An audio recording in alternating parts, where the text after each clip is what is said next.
नमस्कार दोस्तों, हमारे YouTube चैनल JCD एजुकेशन में आपका स्वागत है। दोस्तों, इस चैनल पर हम हिंदी सब्जेक्ट के मोस्ट क्वेश्चन डालते रहते हैं। तो यदि आप हमारे चैनल को नहीं सब्सक्राइब किए हैं तो हमारे चैनल को जल्द ही सब्सक्राइब कर लीजिए और बेल आइकन को अवश्य प्रेस कर दीजिए ताकि आपको वीडियो का नोटिफिकेशन समय समय पर प्राप्त होता रहे। और वीडियो को लाइक अवश्य कर दीजिए। दोस्तों, इस वीडियो में हम कहानी और नाटक में अंतर के बारे में चर्चा करने वाले हैं। यानी कहानी और नाटक में क्या अंतर है। यह क्वेश्चन हर वर्ष पूछे जाने वाला प्रश्न है। दोस्तों, यह मोस्ट इम्पोर्टेंट प्रश्न है। यह 4 नंबर का पूछा जाता है। कक्षा 9वीं, 10वीं, 11वीं या 12वीं के हों आप, तो इसको आप याद कर लीजिए। ठीक दोस्तों, 10वीं और 12वीं के तो यदि आप स्टूडेंट हैं तो आप इसको अवश्य याद कर लीजिए। ठीक, अच्छे से समझ लीजिए क्योंकि हम आसान भाषा में समझाएंगे इस वीडियो को पूरा लास्ट तक, ताकि आपको जल्द से जल्द याद हो जाए, याद करने में आपको कठिनाई ना हो। और आप इसको स्क्रीनशॉट कर लीजिए और एक नोट्स बना लीजिए और उसमें आप सब लिख लीजिए। ज्यादा समय ना लेते हुए चलते हैं वीडियो की ओर। कहानी श्रव्य साहित्य के अंतर्गत आता है।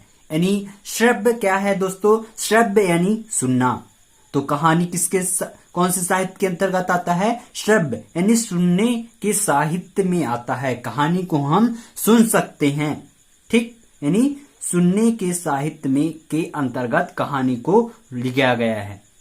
नाटक जो है, नाटक का पॉइंट है पहला, नाटक दृश्य साहित्य के अंतर्गत आता है। यानी नाटक को हम देखकर आनंद लेते हैं, तो इसको दृश्य साहित्य के अंतर्गत रखा गया है। किसको? नाटक को रखा गया है।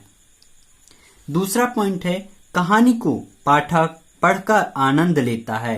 यानी जो कहानी है उसको जो पाठक है, पढ़ने वाला है, वो पढ़कर आनंद लेता है। यानी इसको हम पढ़ते हैं कहानी को, उसके द्वारा आनंद लिया जाता है। लेकिन नाटक में क्या है? नाटक दृश्य साहित्य के अंतर्गत आता है, तो नाटक अभिनय के द्वारा प्रस्तुत होता है।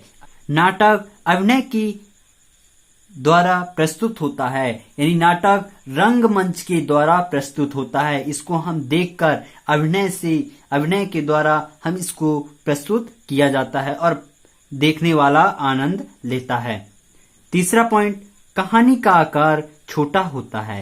यानी कहानी का आकार बहुत बड़ा नहीं होता है, कहानी छोटा हो सकता है। ठीक दोस्तों, और नाटक का आकार बड़ा होता है। यानी नाटक बहुत बड़ा होता है, कहानी छोटा होता है। यानी नाटक की अपेक्षा कहानी छोटा होता है और कहानी की अपेक्षा नाटक बड़ा होता है। ठीक, चौथा पॉइंट है, कहानी किसी भी शैली में लिखी जा सकती है। यानी कहानी को लिखते समय हमें इन बातों पर ध्यान नहीं देना होगा कि ये कौन सी शैली में लिख रहे हैं। हम इसको किसी भी शैली में लिख सकते हैं, इससे कोई अंतर नहीं पड़ेगा। जबकि नाटक में संवाद शैली का प्रयोग होता है। संवाद शैली आप देखे होंगे कि जब नाटक कहीं कहीं पास हमें पाठ में पढ़ने को मिलता है, तो जैसे कोई राजा महाराजाओं का है तो बीरबल हो गए, जैसे बीरबल की कहानी है, अकबर बीरबल, तो बीरबल, फिर उसके अकबर हो गए, फिर उसके सेनापति हो गए। तो ऐसे करके संवाद में रहता है, यानी पॉइंट बाय पॉइंट रहता है। तो इसीलिए इसको हम संवाद शैली में लिखते हैं नाटक को। ठीक दोस्तों, पांचवा पॉइंट है, कहानी का उदाहरण। कहानी का उदाहरण है बैल की बिक्री। क्या है? बैल की बिक्री और परीक्षा, ये कहानी के 2 उदाहरण हुए। ठीक, अपने को उदाहरण भी याद रखना है। और नाटक के उदाहरण है सत्य हरिश्चंद्र। क्या है? सत्य हरिश्चंद्र।